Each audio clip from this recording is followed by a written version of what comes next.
Hey guys, what's up? My name's Angelo, and thank you so much for tuning in. For those of you who are new to the channel, welcome. These are games that I'm currently playing through on Xbox Game Pass that I think you guys should definitely check out. Let's get into it.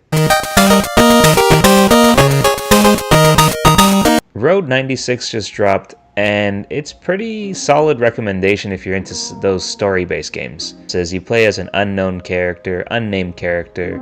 You get to choose at random your gender, age, and every character you choose basically starts with different stats.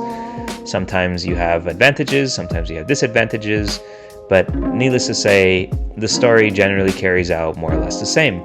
The main difference is, however, is how you interact with characters, who you interact with, and choices you make do affect the outcome of your story. Our story takes place in a foreign land.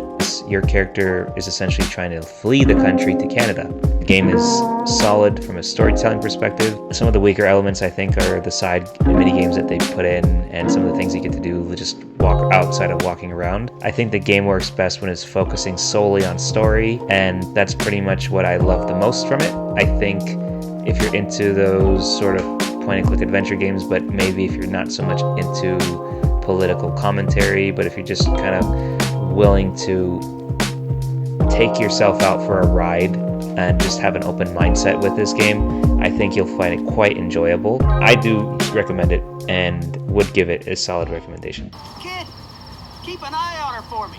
There's a psycho after her.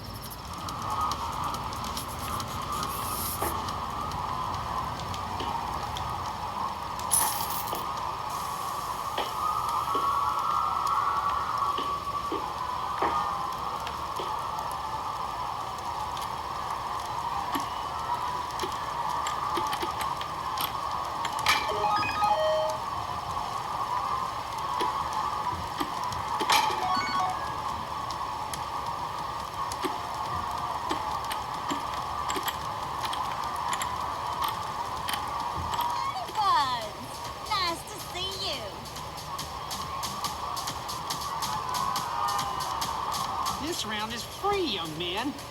Okay, focus on the ball. Ready? Here we go.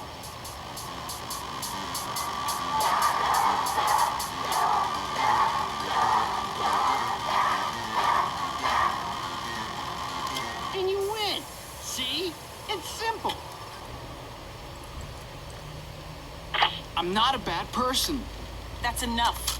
What are you looking at, Peach Fuzz? That's what I thought.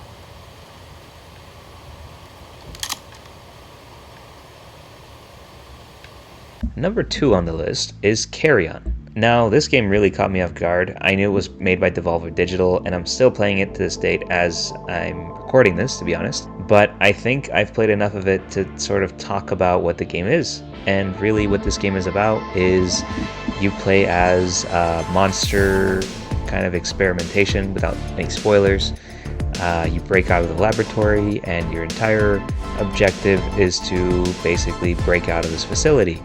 And what I really liked about this game in particular is that it was done in a Metroidvania style. What I like particularly about the game is the attention to detail on the monster itself, how the limbs kind of move, how you move around the map is very fluid. I love the attention to the detail with the sound effects, when you're in the caverns, when you go into the water, when you're attacking civilians who you basically use to supplement your health. All these things really were just nice little touches, but if I should complain about something on the game is that some of the audio recordings of the people getting hurt and the enemies tend to repeat themselves a bit too much. AI seems a little bit spotty sometimes. I know there were instances where I just literally walked past people, and until I started devouring them, no one really reacted.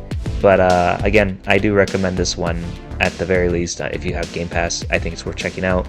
It's not even more than a gigabyte, and again, if you got a Switch, even better. It's just one of those games that, you know, you can get a solid enjoyment out of it, I think.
one of the ones that easily gets a recommendation from me is Cocoon. It's made by Playdead Studios. They're one of my favorite developers of the last like 10 years. They made other games like Inside, and I think Limbo was like one of the biggest ones, or maybe first ones they made. And in this game, you play as there's not really like a narrative structure. That's the thing.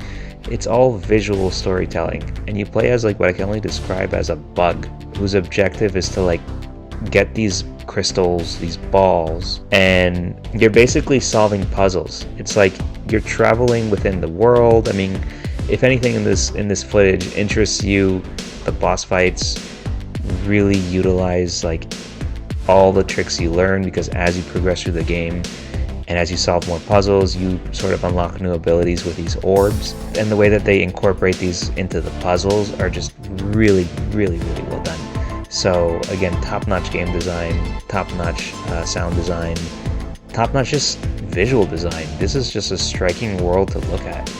You feel so, never before have I played something that feels so alien, and it's all intentional, but you really feel immersed in this world. You don't know what you're looking at. You're just kind of building the story out in your head as you play along. So again, kind of hard to describe this one, but really, if you're into those sort of puzzle games and you like those things that really make you think and reward you for solving, these puzzles effectively, like it's a great time, and I highly recommend this one.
One of the other games that come to mind, Tunic. Tunic was my favorite game. Tunic is best described as like a Zelda-inspired game, like the top-down Zelda, and you play as a fox.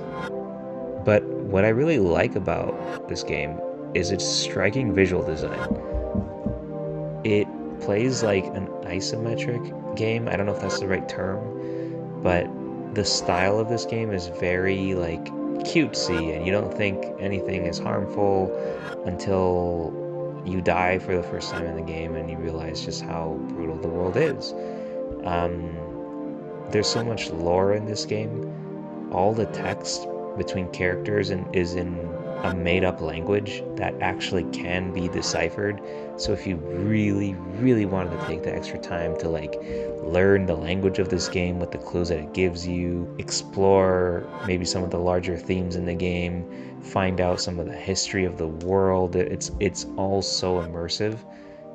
I've never really played a game quite like this before, but if you really get the most out of this is when you're trying to like understand what those letters mean, or when you're trying to again explore the lore of what these like what the history and the world itself means and what it is and how you got here. The collectibles you get in the game are pages of the game's manual. You don't even tell you how to play the game.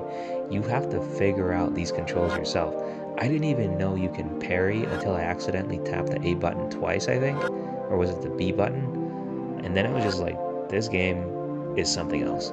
So again, highly recommend this one.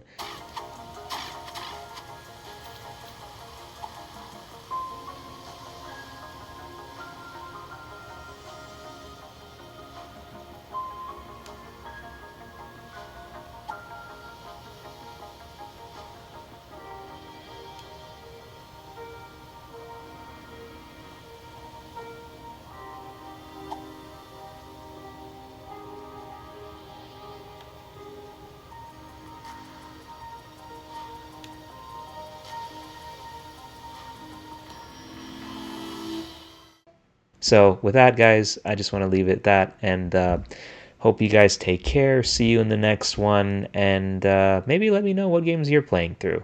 Would love to hear some of the things that maybe I should be looking at. Anyways, guys, take care. See you on the next one.